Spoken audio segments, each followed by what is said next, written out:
Guys, कैसे हो आप सब लोग? होप सो सब लोग अच्छे और अच्छा प्रॉफिट भी बना रहे होंगे। ठीक है, मार्केट थोड़ा सा पैनिक सेलिंग में आ गया और थोड़ा सा क्या बोलते हैं ना कि जब तक टैरिफ डील नहीं होगा तब तक ये मार्केट ऐसा ही रहता हुआ लग रहा है, क्योंकि चाइना का ट्रेड एग्रीमेंट हो चुका है और हम लोगों के साथ नहीं हुआ तो एफआई वापस चाइना की तरफ मूव करेंगे और that is very obvious. Nifty में हम लोगों को वापस एक करेक्शन देखने को मिल सकता है और अच्छा खासा करेक्शन जो 25,000 के लेवल तक भी देखने को मिल सकता है। अगर जल्दी ट्रेड डील ना हो तो हमारे फाइनेंशियल्स और हमारे मार्केट को थोड़ा ज़्यादा इम्पैक्ट पड़ सकता है, तो वो चीज़ से थोड़ा सा कॉशियस रहना भी ज़रूरी है। उसके अलावा सिक्योरिटीज मार्केट है सब्जेक्ट टू मार्केट रिस्क। यहाँ पे कोई भी बंदा शॉर्ट पैसे कभी नहीं बना पाएगा। एक बंदा अगर लॉस करेगा तभी दूसरा बंदा प्रॉफिट करेगा, अदरवाइज प्रॉफिट होने की संभावना नील हो जाती है, 0 सन्नाटा हो जाती है।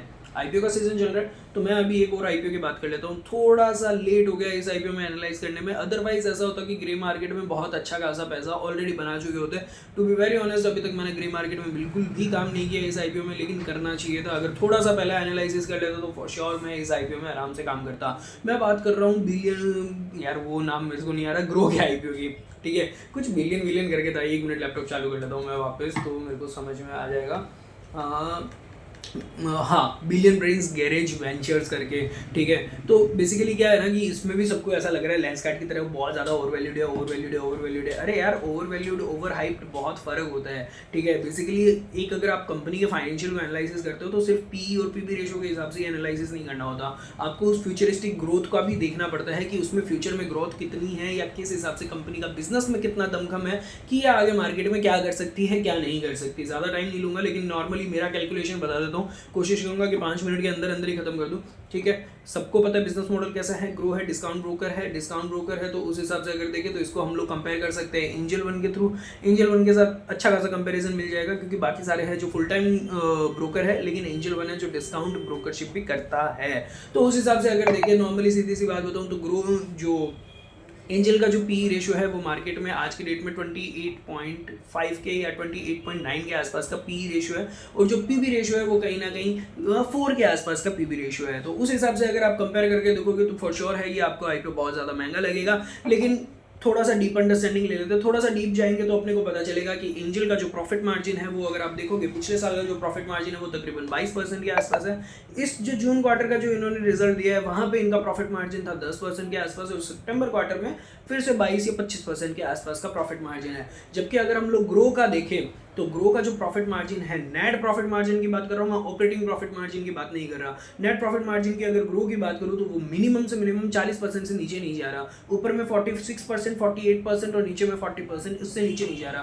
तो कहीं ना कहीं ऐसा अगर हम लोग देखें तो जो एंजल का प्रॉफिट मार्जिन है उससे कई गुना ज़्यादा इसमें प्रॉफिट मार्जिन यहाँ पे बैठ रहा है। तो उस हिसाब से अगर मैं देखें, अगर डबल की भी कैलकुलेशन करते हैं तो जहाँ पे एंजल का प्राइस अगर 28.9 के आसपास है तो मार्केट इसको 59 के आसपास का पी रेशो डिजर्विंग दे सकता है, और अगर 59 का पी रेशो अगर इनको मिलता है तो तकरीबन 45% का अपसाइड मूव अपने को देखने को मिल सकता है। तो यहाँ पे एक वो कॉन्फिडेंस आ जाता है कि हाँ, ये डिस्काउंट लिस्ट तो नहीं करवाना चाहिए।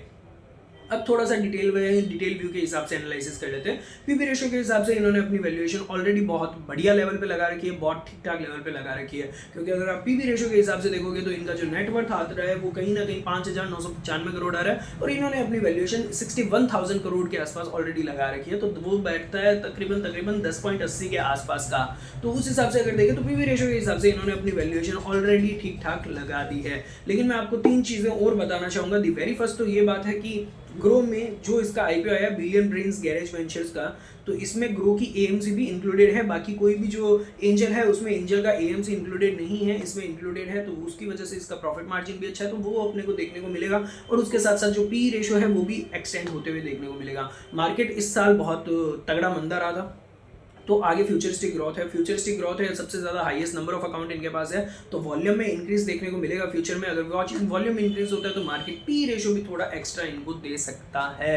ठीक है, उसके अलावा जो 2 रिस्क फैक्टर है, वो एक ऐसा रिस्क फैक्टर जो मैं आपको बताऊंगा, काफ़ी बीच में ग्रो के ऊपर केसेस भी चले थे कि यार इनके थ्रू म्यूचुअल फंड में इन्वेस्ट करवाया था, लेकिन म्यूचुअल फंड में इन्वेस्ट नहीं हुआ, एएमसी को कॉल करके पूछते, तो ऐसे फ्रॉड के केसेस भी काफ़ी सामने आ रहे हैं। ठीक है, मामलों को पैसा देके सारा का सारा सेटलमेंट हो चुका है, लेकिन एक ये जो है नेगेटिव इमेज जरूर है। अगर ऐसा फ्यूचर में कभी कुछ होता है तो फॉर श्योर लिस्टिंग होने के बाद बहुत ज़्यादा चकोरी में आ जाएगी, क्योंकि जब तक लिस्टिंग नहीं होती है तब तक सेबी इंटरफेयर उतना नहीं करती। अगर लिस्टिंग के बाद ऐसी कोई भी दिक्कत आए तो सेबी का इंटरफेरेंस बहुत ज़्यादा हो जाता है। तो वो सारे अगर हम लोग रिस्क फैक्टर इंक्लूड करके देखें तो फिर भी at this point of time ऐसा नहीं लग रहा कि आईपीओ डिस्काउंट में लिस्ट हो जाएगा। तकरीबन अगर हम लोग 45% का गेन नहीं मानते तो भी समवेयर अराउंड 20 to 25% मेरे हिसाब से इजी वे में ग्रोथ मिल जाना चाहिए।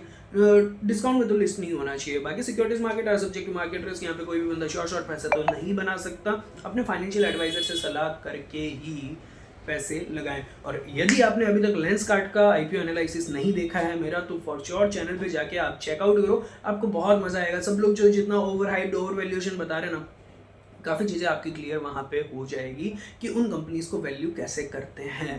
इसी के साथ bye bye, take care, good night. और मेरे से जुड़ना है, मेरे साथ काम करना है, मैं क्या कर रहा हूँ, ग्रे मार्केट का रेगुलर अपडेट या जो भी चीज़ है वो आपको व्हाट्सअप चैनल पे मिल जाएगा। आप व्हाट्सअप चैनल ज्वाइन कर लो, लिंक नीचे डिस्क्रिप्शन में दिए जा रहा हूँ। व्हाट्सअप चैनल पर मेरी सारी डिटेल्स मिल जाएगी, आप वहाँ जाके ग्रुप को ज्वाइन कर सकते हो। इसी के साथ bye bye, take care, profit कमाते रहो, सैटरडे संडे इंजॉय करते रहो।